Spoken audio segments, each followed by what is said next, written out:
اب وہ چاہے ہیں کہ امریکہ سے ان کو مسلح ڈرون مل جائیں، یعنی کہ یہ والے ڈرون نہیں چاہیے، یہ تو تصویریں بنا سکتے ہیں، جا کے ریکارڈ ڈیٹا لے جاتے ہیں، وہ اب ایسے ڈرون چاہتے ہیں جس سے کوئی میزائل فائر کریں گے۔ میرے خیال سے جو بات ہو رہی ہے وہ ان ڈرونز کی ہے جو امریکہ استعمال کر رہا ہے افغانستان میں،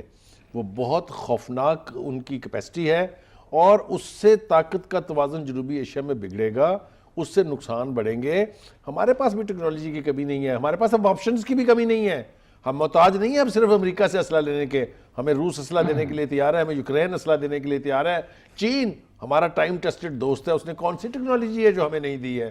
اور پھر ہمارے اپنے سائنسدانوں نے جو کچھ بنا رکھا ہے، ٹیکٹیکل ویپنز کا نام سن کے نا بھارتی فوجیوں کو اور بھارتی لیڈرشپ کو کب کبھی طاری ہو جاتی ہے، اتنا وہ خوفناک کام ہے۔ اور انہیں پتہ ہے کہ ہم جہاں سے بھی، چاہے وہ فرسٹ سٹرائک کریں چاہے وہ سیکنڈ سٹرائک کریں، جب ہم اس کا جواب دیں گے تو جو حال بھارت کا ہر شہر کا ہوگا یہ اچھی طرح پتہ ہے۔ بھارت کو بخوبی پتہ ہے کہ پاکستان کے میزائلوں سے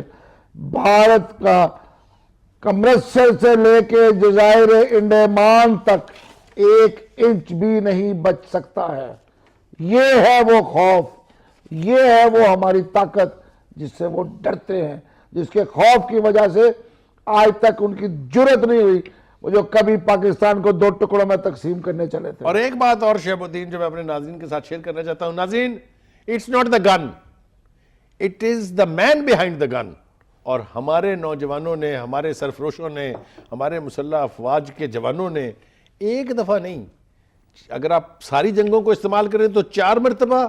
اور اگر آپ بڑی بڑی جھڑپوں کو شامل کریں تو سینکڑوں مرتبہ بھارت کی فوج کو یہ یقین دلا دیا ہے کہ ہماری طرف نہ دیکھنا، بہت نقصان ہوگا۔